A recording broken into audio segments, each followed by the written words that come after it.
Hello, Victoria. So, the guest of my another podcast show is Victoria.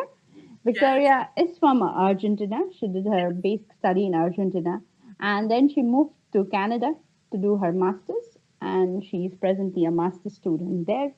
Other than doing science and research, and she's also interested in science com. And she does a wonderful, she has a Twitter page and she's also doing an Instagram page on about PhD life, the problems of PhD struggles. And other than that, I've also seen her writing articles and she's interested in science writing. So I'm so glad to have you, Victoria, for the show. Thank Yes, thank you. you so much. I'm really, really happy you called me in as well. So I would like to know, Victoria, how is life in Argentina growing up? That's a very interesting question. So, to be honest, Argentina, I think in general, as third world countries, it's a difficult life. I'm not gonna lie and say it is perfect and it is beautiful because it's not. Argentina is a beautiful country and it's filled with beautiful people, but at the same time, we have been struggling a lot politically, and that in turn has generated economical issues in Argentina. So to be honest, I was always lucky to be in, let's say, the median high aspect of society, because I was lucky to have parents that have gone to university, that they were, let's say, educated in a way that they could provide education for me as well. But the thing is that honestly, in Argentina, more than 50% of people are struggling with poverty right now. And among those 50%, which is basically half of the country, is also a lack of education. So that is just basically a vicious circle of not being able to find a job that fulfills economically, and at the same time having a 50% inflation rate doesn't really help. So to be honest, I always knew I wanted to do science, and in science, of course, as many people would know, science is a very expensive degree, and expensive related to the type of experiments that you want to do, being able to go to conferences and stuff like that. And we were always in a situation where we would say, okay, this is the grant money that we have. So we'll do what we can with what we have. And so that is also a way of particularly kind of restricting what you can do in science. But I was really lucky, and I did a degree in a public university, so that helped me also, that I didn't have to actually pay for my university education. I would only pay for my materials, so my books and stuff like that, but I didn't have to pay university. And that is one of, I think, the biggest and most wonderful parts of Argentina, because if you can and you can get to the point of university degree, then you have the possibility of going to public universities, and they are actually well known worldwide. And so in that aspect, I think that is a really, let's say, receiving country, and reason why a lot of people from all over the world come to learn or to do a university degree in Argentina. But apart from that, life is tough, as you know, every third world country, maybe whoever is listening might know what a third world country is. And so insecurity and, you know, being a woman doesn't really help. And so a lot of those things make a stressful life, if we were to summarize it in a word, right? I think I completely resonate to you coming from India, which is also a third world country. It's really competitive and economic. There's a lot of economic problems and public university, and we also have a problem for population. So it's extremely competitive. Getting into those public universities is a cutthroat competition. But you know, it's so great that you've made it so nice. You moved to there and you moved to places and you've done well. Whenever we talk about Argentina for the world, I think that it's more like only Messi. They think it's the Lionel Yes. Messi and the football, but there's Yes, so much more to it is. talk to And you. actually, every time I get this kind of, you know, oh, Argentina, Messi, oh, Argentina, Diego Maradona, and football and whatever. And it is interesting because I usually stop them. And I mean, I don't want to diminish football or anything, because, well, that has made us Argentina, Argentina. But I also just kind of do a little finger and say, hey, Argentina has 3 Nobel Prizes, right? Argentina has also a Pope, right? So, I mean, those kind of things, it's just, giving culture and really just saying, yeah, Argentina is good in football. We do have a lot of very well-known football players, but at the same time, we also have many, many other things that makes us Argentina and that, it should What be is, recognized, right? yeah, I think so. The great footballer camouflages a lot of things. Yes, for sure, for a fact. Yeah. I would like to ask you, Victoria, during your bachelor's and master's, you did a work with a lab and you even had two papers. And that was when you're one of you were a corresponding author, you've done your own research. Can you tell us how did you landed in that group? It was so inspiring to go through that work of yours. I really liked it. Yeah, I was really lucky. So my university, the National University of Quilmes, which I hope if I'm gonna share this podcast, I'm gonna share it with my people there. I was really lucky because it is a relatively new university, but it's actually focused in research. So most of the degrees that were done there were mainly focused in creating researchers. So I did study biotechnology and molecular genetics there, and because there is, I mean, the system in Argentina is very different to maybe the system in general. So basically, our degree in Argentina, we have what it's called a licenciatura, which is basically a 5-year degree. So if you were to translate that to the normal academic system, that 5 years is going to be divided into the first 3 years, which we have a diploma, which is the university technician, which would be the bachelor equivalent. And then you have the biotechnology molecular genetics diploma, which would be your master's. Okay. Now, because that degree is actually focused on research, then if you, as a student, you're interested in following the research journey, then you were offered to find a lab of whatever project you want, find a lab, find a supervisor, which will in turn give you a project. And that project will be your, let's say, master thesis.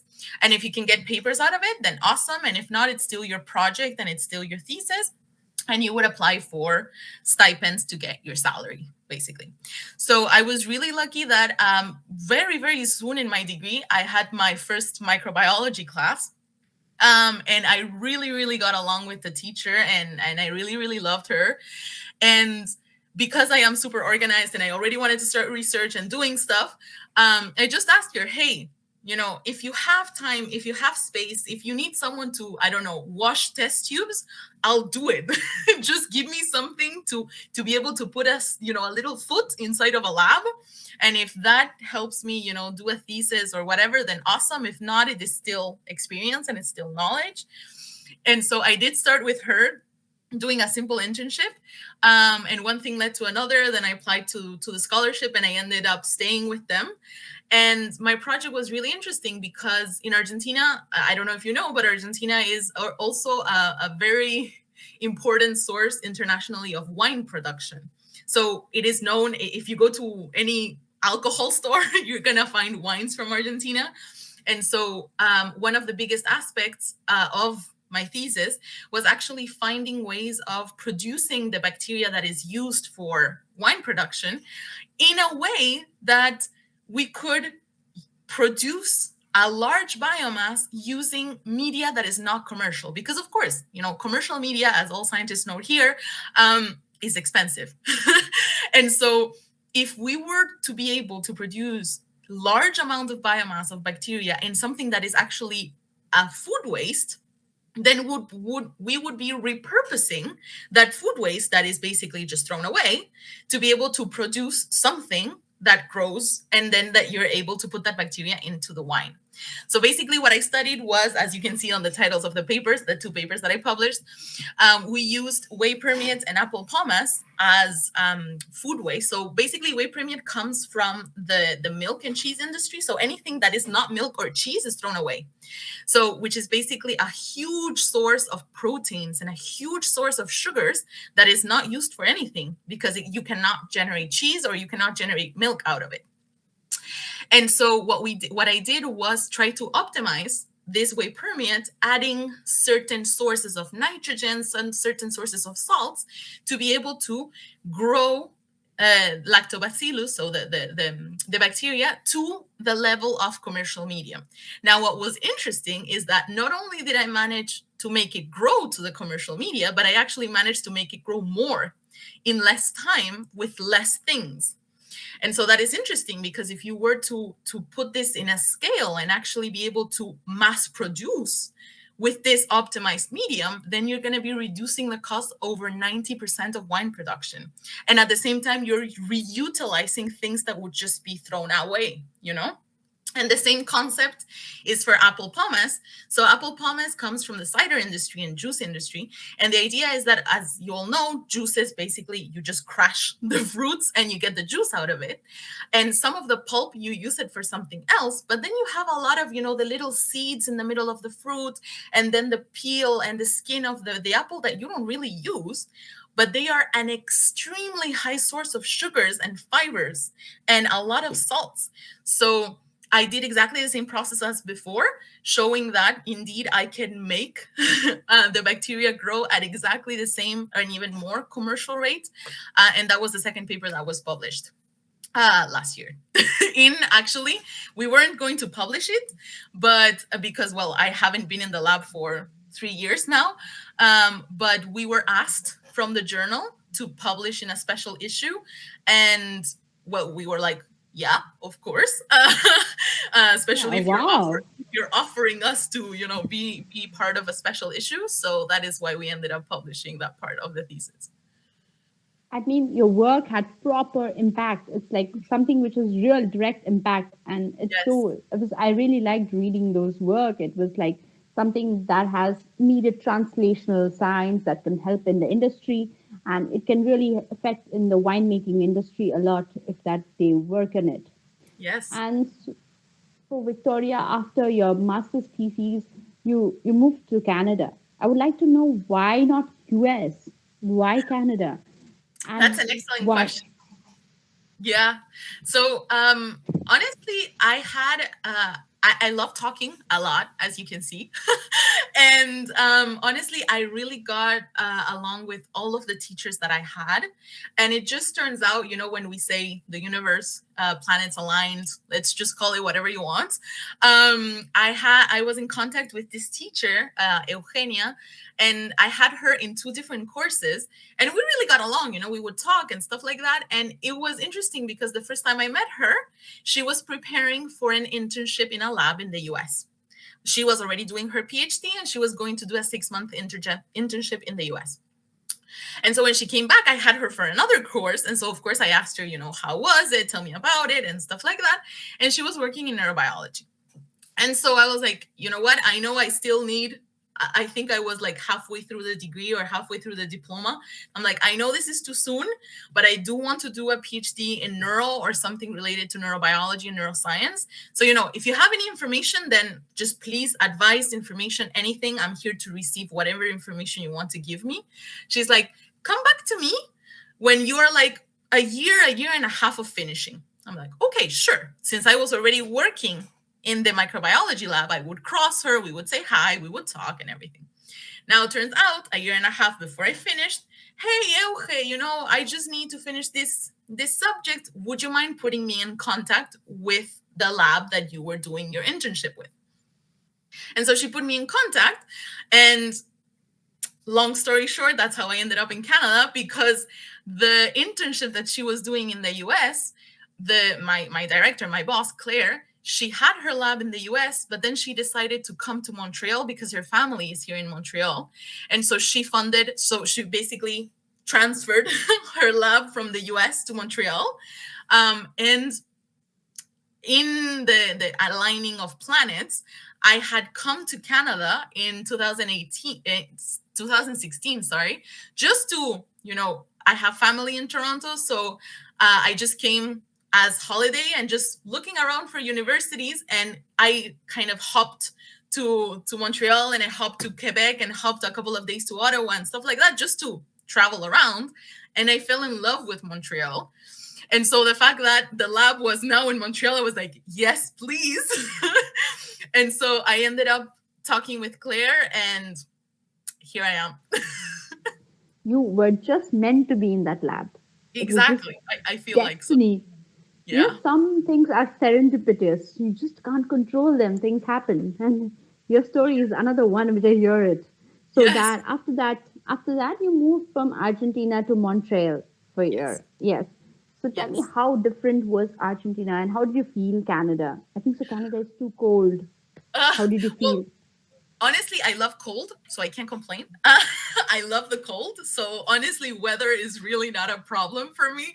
The weather in Montreal, I mean, the weather that is a problem for me is summer, which is what is coming right now, which is terrible because it's like 35 to 45 degrees with 100% of humidity, and it's like, why are you doing this to me?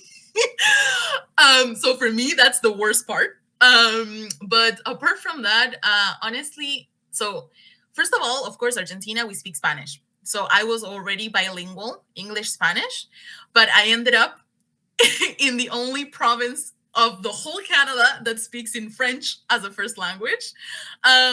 So I did learn French when I was in school, but of course I wasn't as comfortable. So the first, let's say, hardest barrier was the language barrier because I am in a lab who is mainly francophone. I'm in the most francophone university of the whole Montreal. So everything is in French. All of the courses are in French.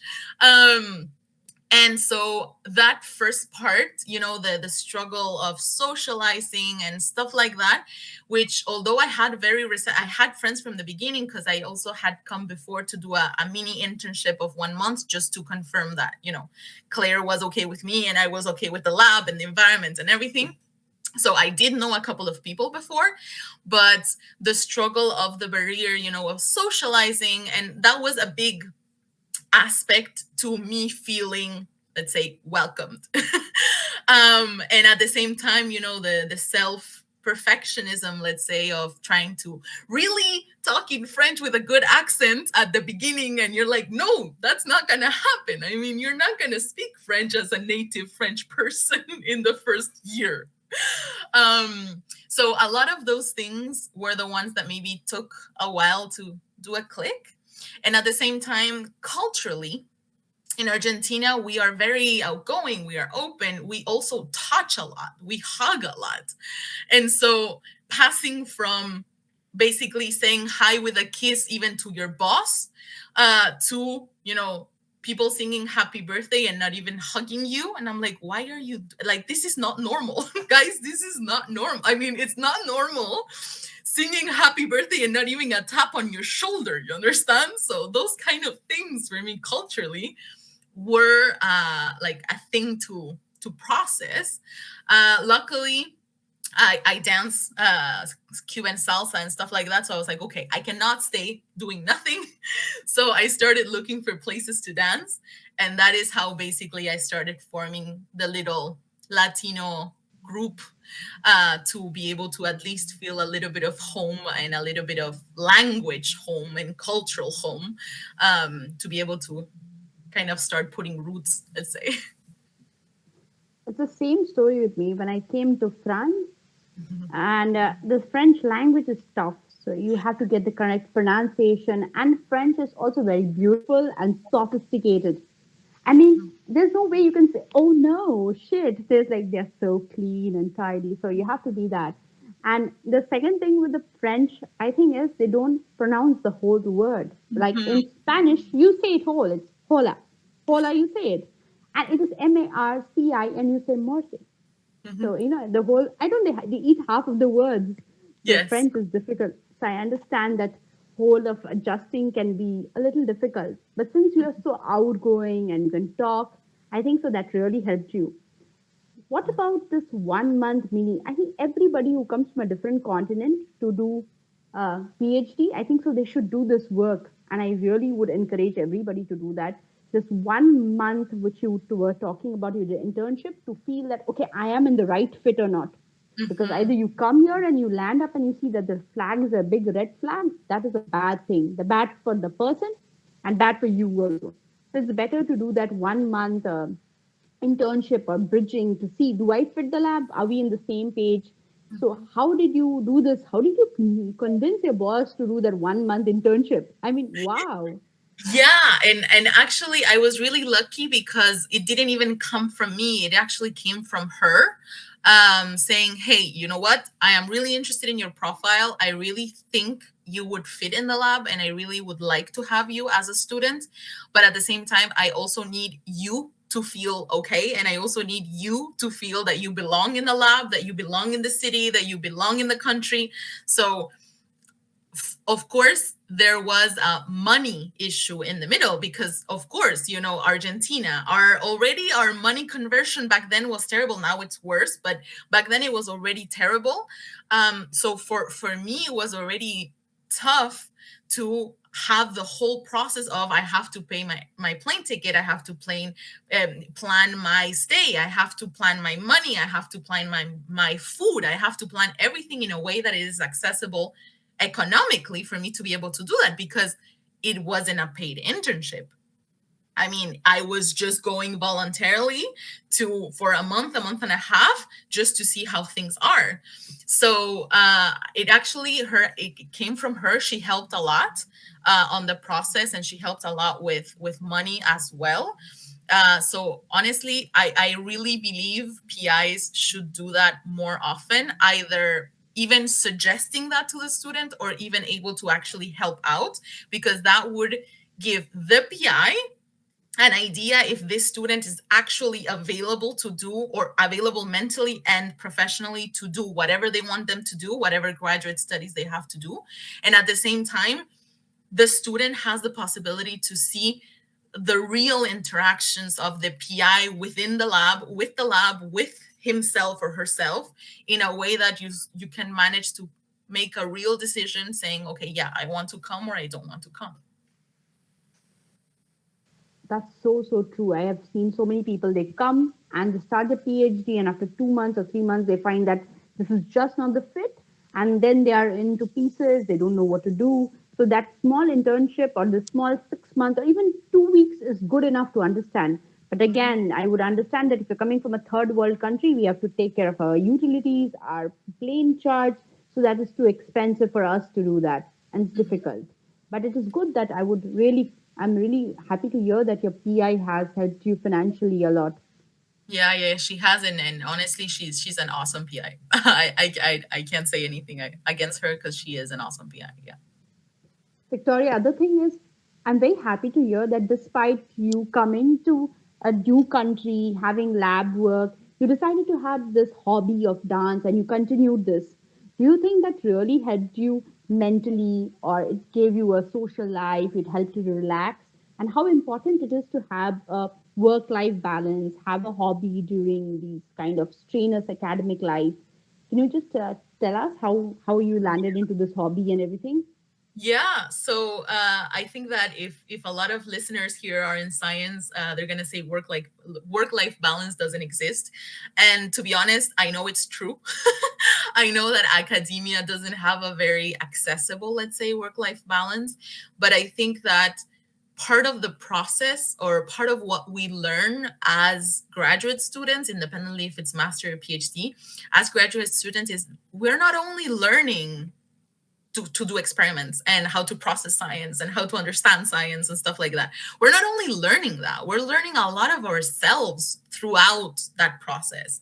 And so if we're learning how to think of science, then we can also learn about ourselves. What do I want? What do I not want? What am I willing to give? What I'm not willing to give? What am I willing to accept? What I'm not willing to accept? What do I like? What I don't like? So those kind of things. And believe me, I know it's hard. I'm not saying it's easy to do, but part of the resilience and part of the strength of graduate student is, hey, you guys, I mean, we've been in school for what, 30 years almost.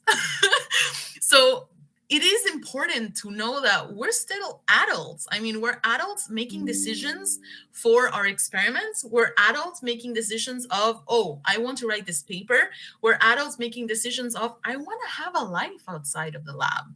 I want to be able to go to the gym Monday, Wednesdays, and Fridays. I want to be able to go dance on Saturday nights. I want to not work during the weekends. So academia makes us kind of feel that that is wrong, that it is wrong to establish boundaries, and it's not wrong. What they want as academia, as a system, what they want is for us to be available 24/7. We are not supposed to be available 24/7. Academia is a job. Sure, people will think, no, science is my life. Yeah, for sure. And there are a lot of people that are okay living with that. But there are a lot of Thank you people that are so not. much for Thank you so much for reiterating this. It is so important to tell that, and the way you'd express is so beautiful. I could hear you like for another time. It was so good to say that, and the way you explained it's so beautiful that it's important to have a proper work-life balance. And people are like, I work 20 hours, and they take the burnout as a badge of honor. Like, yeah, I work 24 hours. I mean, it's not healthy, and it's not about working more, it is about working quality. You work Exactly. for 8 hours, you work efficiently, and you plan experiments and do efficient work. And you do your work and you maintain life. It's not like I work 20 hours and that's great thing to do. I think so. I mean, people mix these two things, and at the result, there is a huge amount of burnout. People have this really high burnout. Yeah, and I think that also, and maybe immigrants will understand what I'm trying to say here, but I also think that most of us who are immigrants and who have made so much effort to be in the country, so much effort to look for something that would work for us, leaving our families, leaving our friends, leaving our culture. So you have the struggle of proving that you deserve to be there, that you deserve to, for your PI to look at you and say, "Hey, you're doing a good job." You feel you really need to prove that your PI, your supervisor, your boss, whatever, has made the right decision in bringing you. And so that is a huge burden in one's shoulders, because you're like, oh, not only do I have to work X amount of hours to do science, but I actually also have to prove that I deserve to be here. And so a lot of us, and I include myself, a lot of us have worked endless hours just to be able to prove either to yourself or to your boss that you deserve all of the effort that you made to get here. Yeah, the pressure is really high. You think that she's done a big thing by just bringing, and you have this constant pressure. I think it's a little bit self-imposed. We also Yes. impose it on ourselves. We say and the other thing is when we see other person working in a lab, like a lab mate is working for like weekends and for 10 hours, we're like we just feel that constant amount of like we feel insecurity. Are we working less? Are we not working enough? We constantly question ourselves, and that is very like it can be really harmful, and it can be really trouble you at times, I guess. Yes, for a fact. And actually, and one of the things that I also, I mean, I think the pandemic has affected us all in if we were to talk about the pandemic eventually, but I think that a lot of people have taken the pandemic as the last straw, because I know a lot of people during the pandemic that are dropping out. I know a lot of people that believed that they wanted to continue in academia and they're not because of the pandemic. But actually, you know what? The pandemic just highlighted something that was already there. I mean, how many times have we heard about scientists saying, "No, yeah, because I am so proud that I'm working 60 hours a week." You're like, yeah, and so what? I mean, what does that prove? Does that make you less or more of a scientist if you work 70 hours a week, or if you work 30? It doesn't make you less of a scientist. I mean, for me, if you were to come and ask me, how do you define a scientist? I would say a person that is willing and has the curiosity and ambition to actually ask questions. That's what a scientist is. An 11-year-old kid is a scientist. A 9-year-old kid is a scientist. Why? Because they're asking questions and not because they're working 70 hours a week. So those kind of things has made academia such an environment that, you even self-doubt if what you're feeling is like self-imposed guilt, or it's actually something that you're really living. I think so. And the other part of the thing is like, somehow I have constantly felt that academia is extremely robotic. They're very mechanical. And Mhm. there's no feeling of empath. There's no empathy for people. I've seen in a lab, like the other lab mate has just like she had a bad meeting with the boss and she's crying and she's on the floor. And the rest of the people are like, they're just pipetting. They don't even care. The last thing you can do is go and say her, do you want to drink water? Are you fine? I'm here to talk to you. There's a whole lack of like emotions. It is like you have to do scientific nature paper, scientific paper, and for that people are going to any extent to become robots, and they Yes. think that lack of compassion, that tough, what they call is a tough mentorship, is the Hmm. only way to get papers. I mean, I've heard people saying the more you squeeze, the more data you get. I mean, I was like, such a ridiculous statement are you making? No, it's a human machine.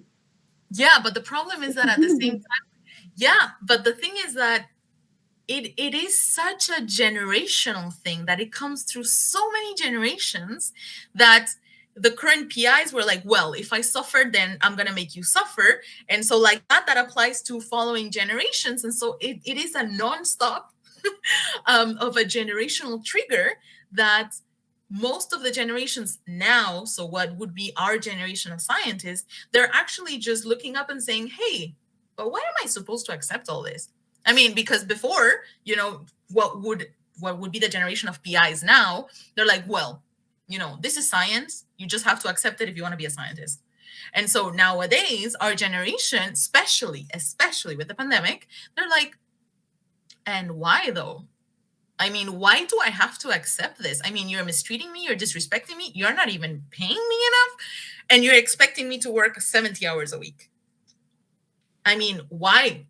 If I could just leave and go to a normal 9 to 5 job and actually get paid at least 5 times more and have an actual life. So, all this to say that it is really sad, and it is really sad to see so many awesome scientists being mistreated, so many awesome scientists saying, you know what, I can't do science anymore. And when you go ask them why, they say, because I'm being mistreated, I'm being disrespected, I'm in a toxic lab environment. And you hear them, and people that I've known, and I'm actually, and a lot of the things I also resemble with, or people that I've talked with, that they are so passionate about science that they you can see the spark in their eyes, and then they finish their PhD or they finish their master and they say, I lost my motivation for science. Like, I lost it. And so those kind of things for me, that I am super passionate about science, I'm like, I'm not going to give you the right. I'm not going to give the system the right to screw with my passion for science, because the problem is the system. It's not you. The problem is how the system is failing graduate students, not because you're not capable or you're not worth it. I mean, Victoria, I met recently a lady and she had a nature biotechnology paper, nature biotech. And I was like, wow, that's the dream CV. And she's saying, I'm not going back to lab ever in my life. I've got trauma all my life. And I was so disappointed. Like, I felt like, how much does the science lose out of it? Just because she had a traumatic experience, her paper, everything has no value. She's lost her passion. It's like, I'm ready to do anything, but I'm going to become a bartender, but I'm not going to back doing science. That And is terrible. That is terrible.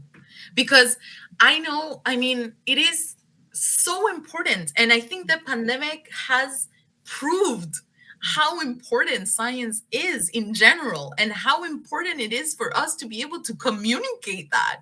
How is it possible that I've been discussing throughout the whole pandemic with a lot of people, and I've entered in a lot of fights about vaccines, and they would come to me and they would say, I'm not going to get a vaccine. And I would ask why. I was like, no, because science is not perfect. That's the whole point of science. I mean, that is what we learn. We're supposed to prove ourselves wrong constantly. So if we have society nowadays that is not even willing to trust science, then they're just going to trust a stupid YouTube video that says, oh no, but vaccines are wrong, and with no resource, and there is no critical thinking. And then if you think about it, of course they won't. I mean, if I wouldn't see a scientist that is actually able to explain me something that I don't know in words that I can understand, then Of course, I'm going to be scared, especially if we're in the middle of a pandemic where the risk of dying is high. I mean, I'm not going to pay attention to you if I don't understand 4 out of the 5 words you're saying. And there are so many awesome scientists that could and would do so much more to have an impact in society. And there I include myself. And we just feel that for scientists, for academia, our impact, and I'm putting quotes, our impact is publishing in a journal. And guess what? Who reads that journal? Scientists. Not even people. Not even normal, non-scientific people. I'm sorry to I'm sorry to interrupt you. Ludicrous it is that we are paying so much to publish it. We are Oh, paying public funded money to publish that. And then people have to read for reading also. They have to publish it. They have to pay so much they of have to. money. Yeah, exactly. So the Exactly. whole thing is we are using public funded money. We are doing research. We are paying money to publish it. And Yeah, then the people are not reading it. So the yeah. government is like, they don't understand it. So what is the point of that research? I mean, in France, I mean, before Corona, before the election happened and Macron came, every Saturday there used to be big protest of anti-vaxxers. And I felt so miserable at being a person in science. I felt like going and telling them, look, vaccine is for real, they're for you, go and see. But they would not listen. And Hmm. I think it is not their fault. It is the fault of scientists. It is the fault Exactly. of people in science. And scientists want to sit in that bubble and they want to publish papers, but they don't want to communicate. Hmm. And there's a thing that not all good scientists are good communicators. Yes, yes, yes. And at the So, same time, most of scientists don't even have the training to do so. I mean, if you yeah, think about it, I don't know academically in India or in France or whatever, but I for a fact know that I never had a course of science communication. I mean, what I learned how to communicate is just because I love communicating and because coincidentally I get along with kids. And so being able to explain what I do with Lego blocks to kids, explaining, that the genes are little Lego blocks and creating a monster out of Lego blocks just with the concept of genes, then that's because I can relate with kids and I can be able to explain it that way. But if you don't have the training, there is no chance for you to know how to communicate science. So we do not have the training. and the second thing, there are a lot of scientists also who are recluse, who don't want, who cannot talk, who are Yes. introvert, but they're not told that how to communicate. You can also communicate in multiple ways. It does not necessarily have to be talking or through social media. It can be through painting, comics, easy way. But we just don't want. Like if I Mhm. give any layman a paper of a Nobel laureate in nature, I don't think so. He will spend only 5 minutes and he'll be like so boring. He'll not even spend 5 minutes. And what's the point of doing with this public research? And as a result, public doesn't want to fund research anymore because they're telling that you're using my money and we don't understand what you're doing. So as a result, I believe science communication right now is the most important thing. Yes, yes, for sure. And there are a lot of also trainings in general that as scientists we should receive, for example, pedagogy and training of how to mentor, which is a lot of PIs have struggled with that.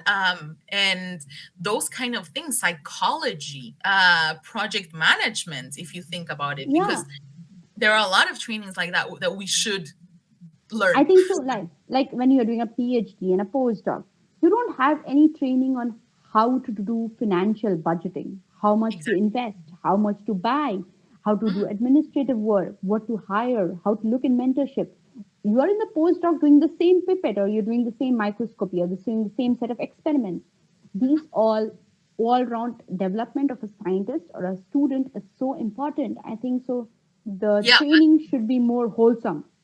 Yes, and at the same time, you also have to think one of the things that I've been realizing lately, especially since I decided the mastering out of my PhD and everything, is that I've realized that not academia puts us in a bubble in a way that not only do they not teach us this finance aspect, as you were saying, but actually I look at jobs and I'm like, I don't know what they do. I mean, I don't know what I could do outside of academia. And that is not normal. I mean, it's not normal not knowing what you can do with your diploma. I mean, I am a biotechnologist and molecular genetics. I've always been in research. I've always been in academia. I saw a post of a business analyst position and I'm like, what do business analysts do in science? And what is a consultancy in science? I mean, and so those questions, that is not even possible. How do we know this? And the second thing, I've also seen men and like students or postdoc or whatever, they are in their they're in their 40s, okay, and they're in the fact stage of postdoc. They know that they don't have career in academia, but they Mhm. also don't know what to do. Like there's so much like we don't know what to do, and Mhm. they don't know what are the job markets are there. I think the first thing academia does, it makes you a tunnel vision. They make you Yes. think in a one directional fashion, and Mhm. that is like. And the second thing, academia makes us think that having lot of money, salary is bad, having a life of entertainment and choices is bad, having lot of tattoos and piercing is bad. So they do make us believe that living that life of saint, literally like a monk, is the life we need to be in academia. Like, Yeah, because I've heard, it's passion, right? I mean, yeah, they're basically exploiting the passion. passion, yeah. Just because children are passionate, they think they can do. I've also heard a lot of institute telling that why do you have tattoos? I mean, I will not hire somebody who has more tattoos. I mean, what kind of weird is that? No, that is not. That is his personal choices, even gender choices, your sexual orientations in some institutes. These can be really difficult.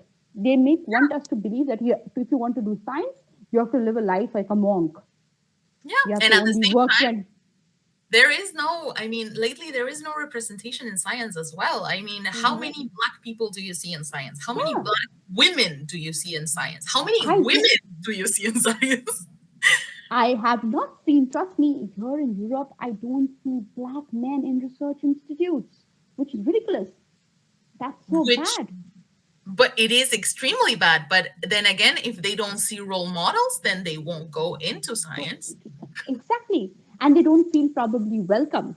They Mhm. don't feel better accommodated, and they don't see inspirations. So yeah. Okay, so let's talk about that thing. Is like now you're planning to master out. So let's tell me what triggered you to do this master out and why you want to live this PhD course after struggling so much and everything. Yeah, so to be honest, it wasn't an easy decision to make. I do love my project. I do love my lab. I do love my PI. So I'm very, and I'm going to say very lucky to have an awesome PI, to be in a good environment. Um, but honestly, this last, let's say, year and a half, especially with the pandemic, the fact that I couldn't go to Argentina, it's been already 2 years and a half that I haven't gone back to Argentina to see my family and my friends. Knowing that right now, members of my family are struggling with money, and the fact that I can't provide, knowing that just a little bit like that because of the conversion rate would help a lot for me, knowing that I can't help and I'm already far away. I already decided to basically go all around the world to be able to be here. And knowing that I couldn't, I am not even able to give a part because I can barely maintain myself with my doctoral scholarship, which is another big aspect of the problem of academia, as not paying enough for graduate students. I had to find a part-time job outside of my full-time PhD. So luckily I'm doing something that I like, which is teaching. I'm mentoring and tutoring high school students in science and in English, Spanish, and languages and stuff like that. But the thing is that it's been almost more than a year now that I've been working 12 to 13 hours per day. And so, as you might expect, that is not very good for our mental health. And so, to be honest, that was one of the reasons why. So, money and work time, work life balance, let's say. But at the same time, the pandemic, with the start of the pandemic, I also started a relationship. And so, I've come to realize that I want a life. I mean, I just want a normal life where I can enjoy my partner, where I can enjoy my family or my friends or whatever, just enjoy it in a way that I'm not in a Saturday thinking, oh, I should be at the lab, or I should be working, or I should be doing this, when no, I'm not supposed to. I mean, I am supposed to be able to have a life, to be able to leave my job at 5, 6 p.m. to go do gym, to go to a bar, to do whatever without feeling guilty of doing so. So with the pandemic, that also made me realize that the life that I imagined for myself before, so before I was like, I want to be a PI. So my journey was going to be doc, postdoc, and eventually PI. That was my idea before the pandemic. And during this last 2 years, I'm like, no, I don't really want that life. I just want to, live, like actually live.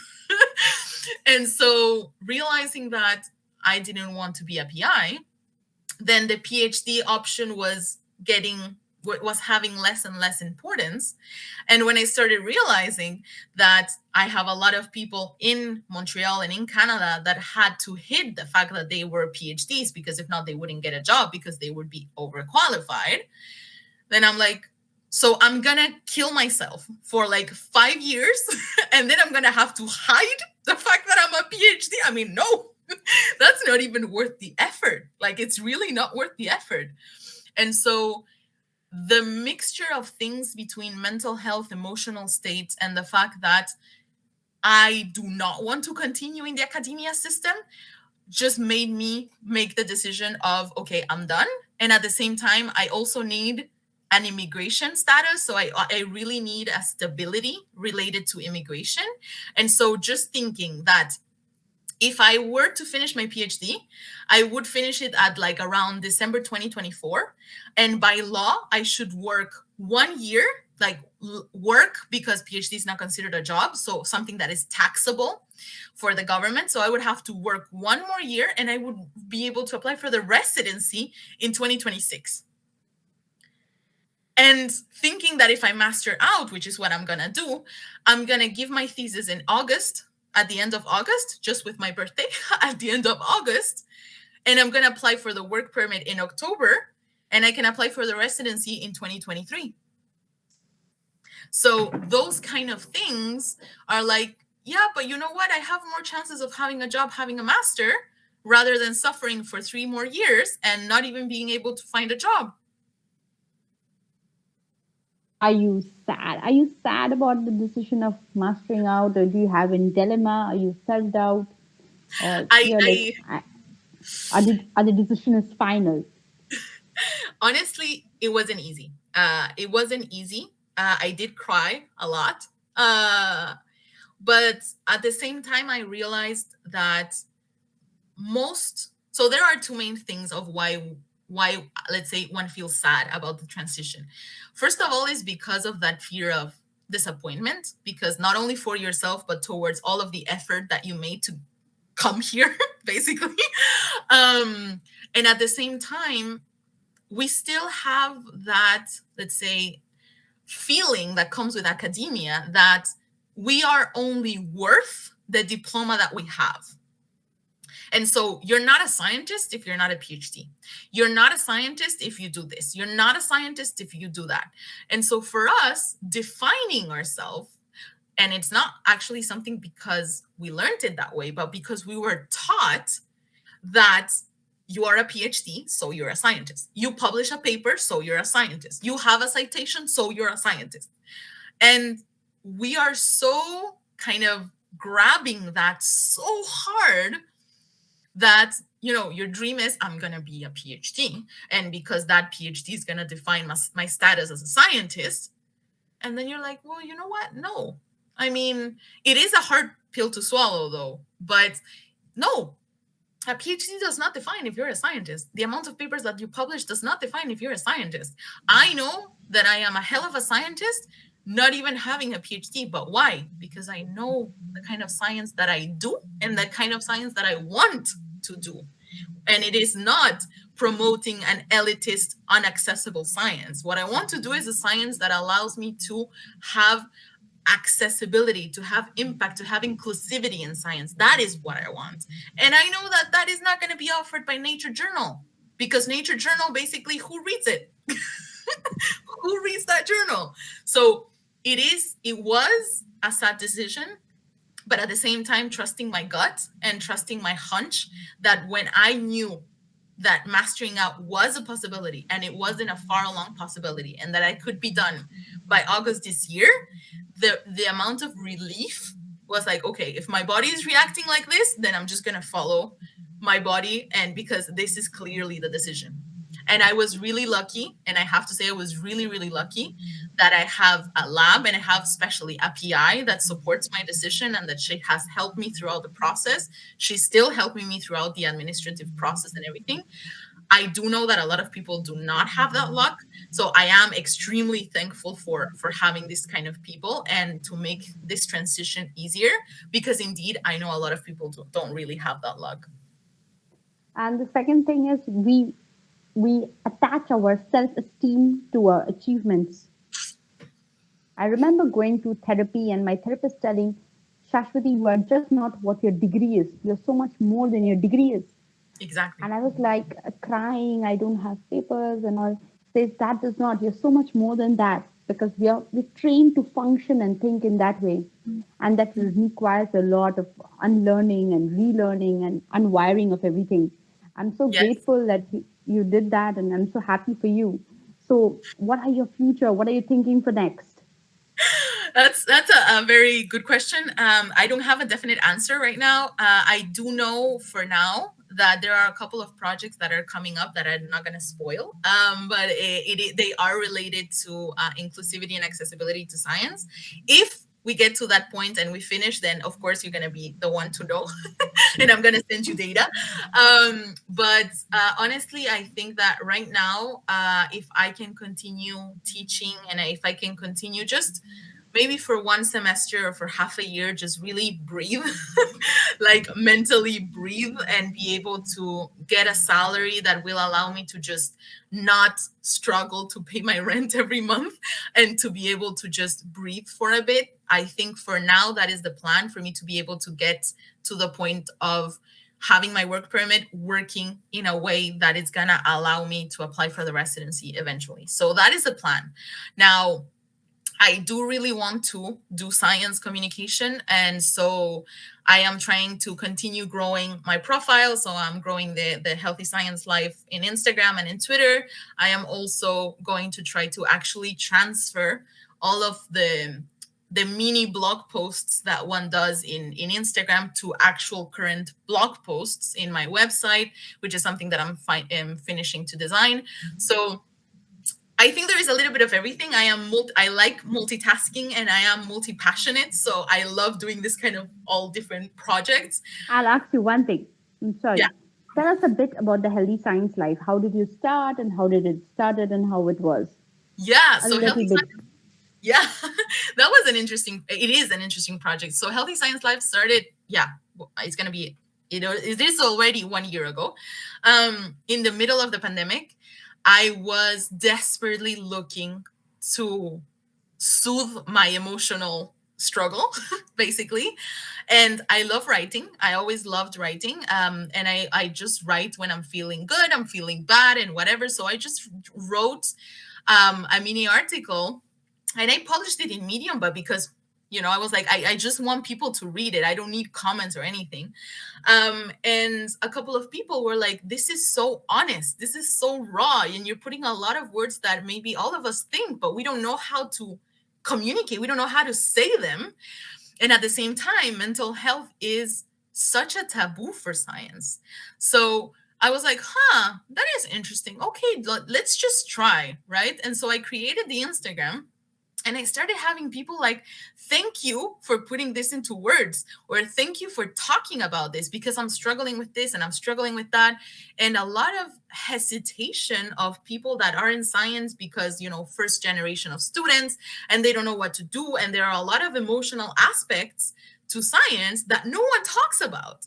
And so, we have to talk about a toxic PI. We have to talk about a toxic environment. We have to talk about setting healthy boundaries. We have to talk about these things. Now, the problem is that academia doesn't talk about this because it's not convenient for them. It's not convenient for academia for you to say, hey, I'm just going to work Monday to Fridays, 8 hours a day, because it's not convenient for them, because they're already paying you misery and you're working 70 hours a week. For them, of course, it's convenient. They are not even paying the hours that you're working. I mean, I made the bad choice of calculating how much I was getting paid per hour, and I get paid more if I go do code check in a party working 4 hours than what I earn in 2 weeks of a doctoral exam. Like, what is that? So all of those things that I think were accepted throughout so many generations, that I was just putting into words, what I was feeling, because it was more of a cathartic journal for me. And a lot of people were like, thank you. Like, yes, like, thank you. And so I started getting those feedbacks, and I was like, this is interesting, because this is just me struggling with certain things that I just put into words, and I'm not expecting anything in return. I mean, the only reason why I built the Instagram was for people to just read if they needed to. And you know how many people I have in Instagram, and I really appreciate all of my followers, because I have people that send me, hey, I just have some news for you. I got into the PhD. Oh, that is so awesome. And at the same time, I have people, hey, you know what? I'm really struggling right now. Do you have like 5 minutes to talk? Yeah, of course I have about 5 minutes to talk. That's the whole point of the page. And so that interaction is also other of the project, is the coaching aspect, because we don't have coaches for scientists. We don't have coaches for graduate students.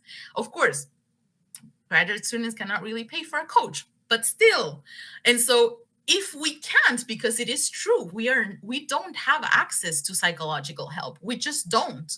And so the whole point of the Instagram in Healthy Science Life, and Twitter is just more for comments, but Healthy Science Life Instagram, I am always 100% respondent to whatever message you send me, either if it's a good news, a bad news, hey, I need to talk. I've sent voice notes, I don't know how many times, because I am just giving, or trying to give, the help that maybe I was struggling to find, or I didn't have the gut or the bravery to look for. Because, normal therapists, although they are awesome, and I have my own therapist and whatever, if they're not in science, there are a lot of things that they don't know how things work. And they don't know what are the real burdens of being a scientist. Now, as a scientist and as a graduate student, I can actually tell you, hey, you know what? I understand you. I know what it is to be there. And so if you know what it is to be there, then you can give advice in a way that is actually useful.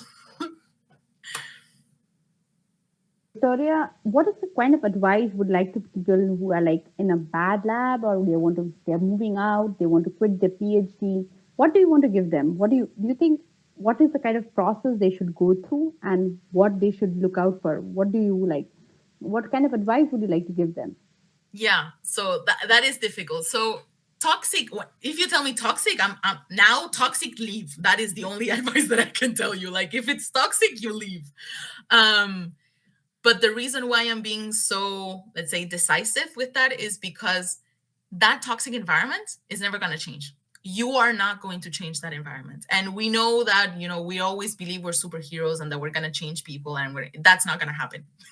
It's just not going to happen. So if it is toxic and that is affecting your mental health, it's affecting your physical health, it's affecting whatever it is that it is affecting, leave. That is when it's extreme cases of toxicity, which I know a lot. Now, in other aspects, you also have to consider a lot of things. So you have to consider until what point what you're feeling right now is your own, or is something that comes from the system. And until what point is it something that is self-imposed or not. And then at the same time, you also have to think that in science, there is 96% of failure. That 4% that is left is the only thing that is going to give you something that you say, oh, I'm going to publish a paper with. So you have to be emotionally prepared to deal with disappointment. You have to be emotionally prepared to deal with failure. And by emotionally prepared, I mean we have to be mentally sane. And if being mentally sane means telling your boss, I'm going to work from Monday to Fridays, 8 hours a day, if your boss accepts it, awesome. If it doesn't, well, then there's where your decision comes in. What kind of boundaries do you want to establish? What are you willing to give? What are you not willing to give? What are you willing to accept? What are you not willing to accept? How much do you want to give and how much you don't want to give? Because I know a lot of people that they're like, you know what? I don't really mind working 12 hours a day. Okay, awesome. But if you do it by your own will, because you want to, then it's awesome. But because no one else is asking you to do that. Now, when they're asking you to do something that you don't want to do, then that's when you have to start asking, what do you really want? And honestly, a degree or a diploma is important, but believe me, it's not as important as your mental health. It's not as important as your physical health. It's not as important as your family, as your relationships, as your friendship. Because why? And this is going to be harsh, but you know what? Everybody's replaceable. They're not going to give it, we're not going to say the bad word, but a rat's ass. They don't care. They don't care if you leave because they're just going to find another student. And that applies for whatever job. So you are replaceable. Your family is not replaceable. Your friends are not replaceable. Your mental health is not replaceable. Your time spent suffering is not replaceable. So I know passion is strong. I know ambition is strong. I know curiosity is strong. I know that we've been in science because we don't care about money and we know that we're not going to be rich. We know that. But you know what? There is a limit. There is a point to where passion and ambition are not enough to fulfill your mental health, your physical health, your financial stability, your immigration stability, or whatever, your family stability, if you want to have kids, if you don't want to have kids. So passion and ambition, sure, they cover you maybe through your college because, well, it's college. But when you start the real adult life, quote, quote, the real adult life, passion and ambition are awesome if they come with a compensation. If not, they're just not worth it. Yeah. And one thing that I found interesting as well was a tweet that I saw that a person put, if you want to do extra hours, then make it your own will. Don't make someone force you. And then I'm like, if you were in a company, would you say that to your employees? Would you say, if you want to work extra hours, then go ahead, work extra hours without any compensation, like at all? Would you say that would you say that in a company? Would you just tell your employees, hey, you know what? I'm not going to give you anything. I'm not going to give you any bonus or whatever. But, if you want to, you could come extra hours. Like, would you really say that in a company? You wouldn't. So why would you say that in academia? Because it's easy to tell that. There It we is go. convenient. Mhm. Thank you, Victoria. I'm so, so grateful talking to you. It was one of the most genuine podcasts I had and the most genuine feelings. And you were so honest about what you had in your mind. And I would totally agree with everything you tell. And I'm so indebted to you for your time and patience. Oh, And please. also I would give a big shout out to the Saturday social squad. And I met you there and yeah, it Yes, was nice. yes. The social Saturdays in LinkedIn. No, I'm really, really Like, thankful. I love this kind of interviews. I'm always gonna be honest and authentic with what I feel, what I think. I think that part of being a scientist and part of being a human is basically that. So I really appreciate you inviting me. I really had a great time, and it was so nice to meet you. I love the multiculturality and talking about this. So it's really awesome. yeah. And LinkedIn has been really helpful for people who are networking to get like minded people to network. I mean, in today's world, networking is everything, I guess. It makes a Yes, big, big impact. Yeah. yes, for a fact, for a fact. Yeah. It was so nice talking to you. Thank you. And I'm so glad that you decided to be the host, the guest Yes, for this show. And, yes, and, I am and, so and happy. I wish you all the best for all your future endeavors and for everything. I hope you get to visit Argentina very, very soon. Yeah, I Meet your hope so. parents and you graduate out with flying colors in the August. I hope And so. yeah, you will sure. And best wishes and have fun. That's Yeah, all. thank you. Wishing Okay, you all guys, the best. thank you Yeah, so much. Thank you for thank you. inviting me again. Okay, thank you. Thank you. Bye. Bye bye. Bye. Thank you so much. Hope you loved the episode. Subscribe to our show and see you next Saturday.